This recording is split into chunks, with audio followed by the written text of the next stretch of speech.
Erase your boards, erase your boards. Your eyes are looking at me. Y'all are getting really good at writing your letters. There are incredible academic benefits to using outdoor spaces.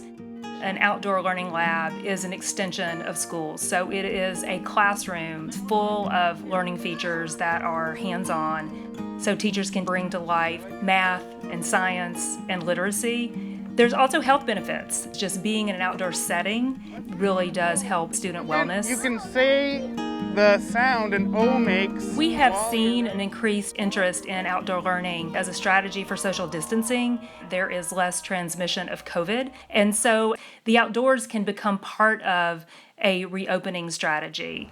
Does anyone know how could I check my answer to make sure it's right? When schools are considering building an outdoor learning lab, here are 6 key things that we recommend.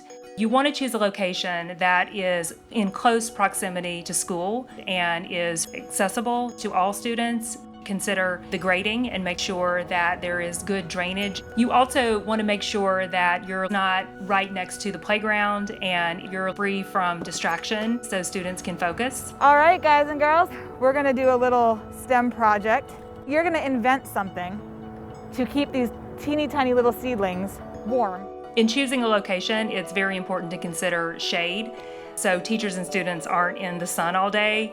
Trees are the most common choice, but you can also look at where natural shade is created from your building. Why else might that soil be warmer than the air? The next thing that we recommend is a whiteboard, and you can do this for a couple of $100s.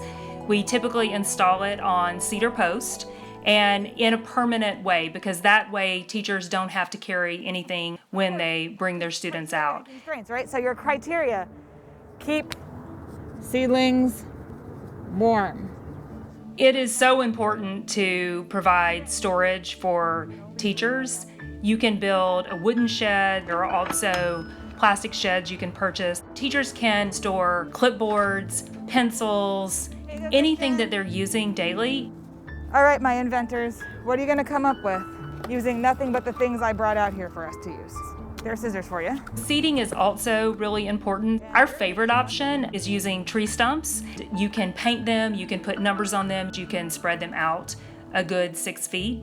You can also use inexpensive buckets as well as milk crates. I'm taking this and I'm gonna stick it in the ground.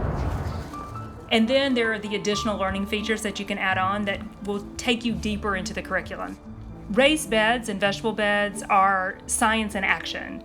They're also a great place for real-world math, and they introduce kids to growing fresh vegetables. I made a solar panel-like object that will reflect heat and light onto the plants in the soil.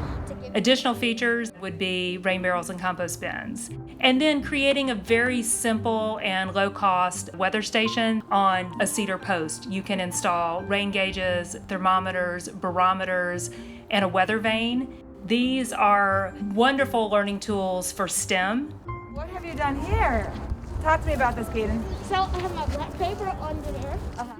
I love getting to see them have that excitement and joy for what they're learning. They have that sense of discovery when they're out here. What could have been a very abstract concept is now something very, very real to them. So as you're creating a vision for your outdoor learning lab, have your teachers prioritize the things that they want to use the outdoors to teach. My. You know that one. A. At a time when we're seeing significant learning loss, taking your students outdoors can help mitigate against some of the learning loss. So when you combine academic and health benefits, there's a strong case there for taking kids outdoors.